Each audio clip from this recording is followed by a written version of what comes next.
a new series. It is a 3, maybe 4 volume series that might just get your attention on how to build golf clubs. We are teaching the teacher. Let's see what that's about.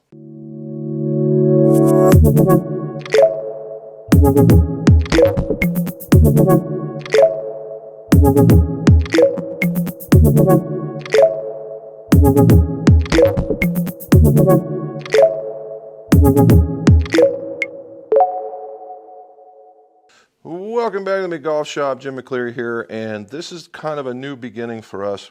I had Matt wanted to come down and learn how to put together a set of golf clubs in a very basic fashion. And Matt has been coming down for the last several years, and we fit him and we do adjustments. He gets an extra club. He's an active member on our live stream that we have on Mondays at 5:30 p.m. Eastern. And I said, well, sure. And he told me the story behind wanting to do this. It was a no-brainer to teach the teacher.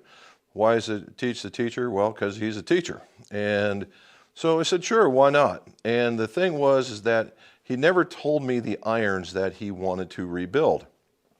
Then he brings them down.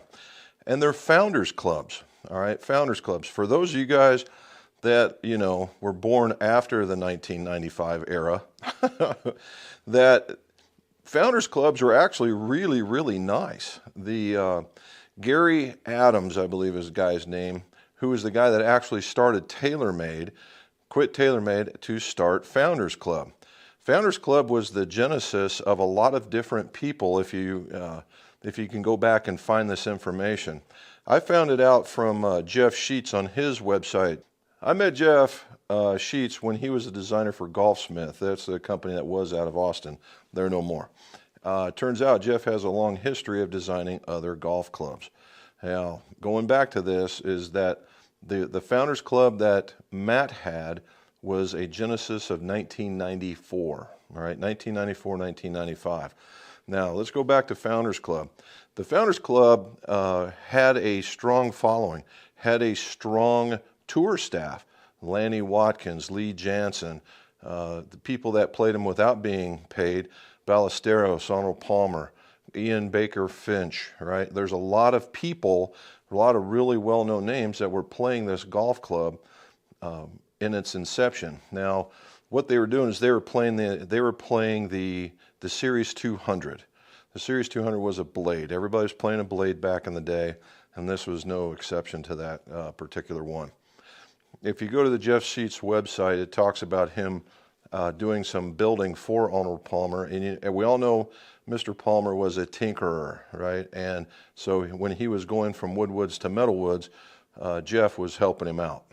Now, the set that we are working on now is called the Tour CB. The Tour CB is of Jeff's variety or his design, and it put a lot of weight behind what would be a lot of mass behind where the ball would be. Okay, now keep in mind this is a 30-year-old golf club. All right, that's number one. It's a 30-year-old golf club. Now, what was the deal with this thing? Well, it was small, it was compact, it had a thin sole on it, thin top line. I mean, it was a player's cavity back of what would be today's design. Founders Club now is not nearly have the prowess that it once has. Yes, it has complete sets, which really don't look too bad. They also have their own new modern drivers. They have 2 different kinds of irons. They have a cast cavity back, and then they have a forged blade, and then they have their wedges. Now, they also have putters and sets and accessories like that, but they're nowhere near what they once were. Okay. So what's the difference here? Why am I talking to you instead of showing you? Well, the very first volume, I only have limited video of our exchange. So the first part of the video and building clubs in this particular variety is you got to inspect the golf clubs. You got to figure out what you're going to do in order to buy parts for the rebuild. And sometimes having history, black, gray hair, right? That you might understand how the designs were back in the day, so you know what to build and that kind of stuff. All right, so that's the inspection part of it. And as you can tell, these are really good shape for being that old. Now, the question here is, how do we get them apart? Now, before we go back to it, there's a couple of methods, right? There's number one is you're going to heat it up because it's a steel shaft on a forged head. 30 years of bonding can cause a lot of issues. There could be rust in there. There could be a pin based on its age. Although in the 90s, the pins were pretty much no longer used. You know, the heyday of Hogan and those guys, they were pinning probably just before that. And when you have a pin, that is a separate issue altogether, and we're not going to talk about that one. So the idea is, how do we get it apart? Lots of heat, lots of pressure, lots of pulling. So as you're going to see, Matt's a pretty big guy, and he and I together, normally what you can do is you can take a wedge or an iron and it normally comes off pretty easy. Not these at all. Some had grips on them, some didn't, and so we had to use several different methods in order to pull the heads apart. And the first one's with the grip. Since the grip provides a lot of torque, or a lot of grabbing so you can provide torque, it literally took him on one end and me on the other to break them free. And that's what we did with the ones that had grips on them. And it was a struggle, I'm here to tell you. The second one is the ones without grips. Now, if you have a speed clamp or something along that lines, something to grab it to help provide the torque where the grip was at, and then twist it, then you're good. Unfortunately, that didn't ever work for us. So the third method is the puller. And what we're going to show you now is the puller, okay? And what he went through and then what he's experiencing. This is more about him telling you guys what he was going through in order to get these things apart. Going forward, these next series of videos are going to be conversations that a person that's just getting started in golf club building, golf club making, what they would be asking somebody like me in order to do that. So if you might have some of these same questions, these videos are going to be for you. So let's get started. Let's see your scores go low and enjoy the videos.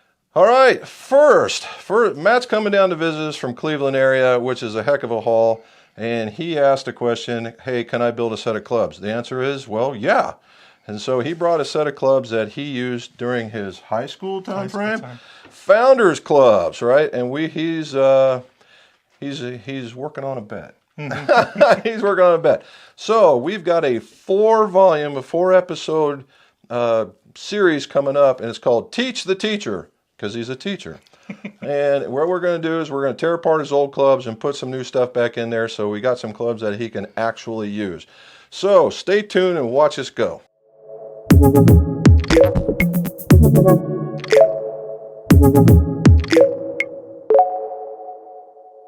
Right.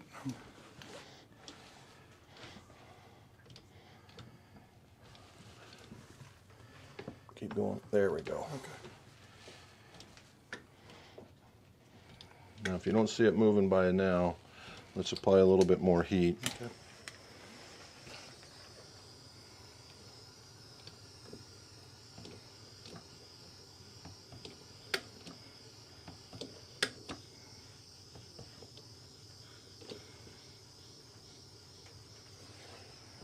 See anything? It's trying.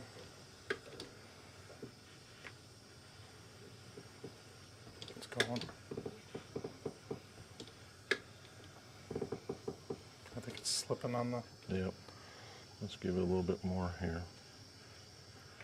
Gonna come up, watch your hand.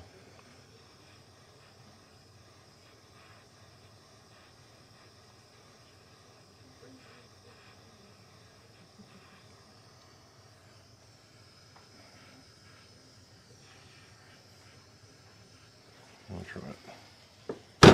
There we go. Enough heat always wins the day. All right, let's Obviously, clean. that was designed when they did the epoxies. It was designed. Oh, it was. If you look at epoxies, then nowadays, from then to now, totally different animals. Are they better now? Oh yeah.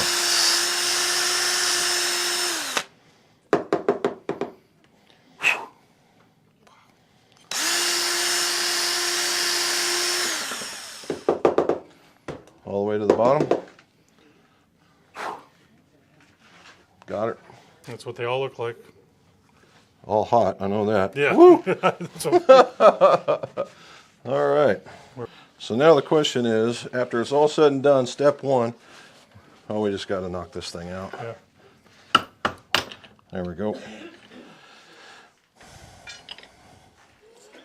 So we got them all out. So now that everybody's watching, and we're going to say, Matt is one hell of a golfer, but he's a very beginning club maker.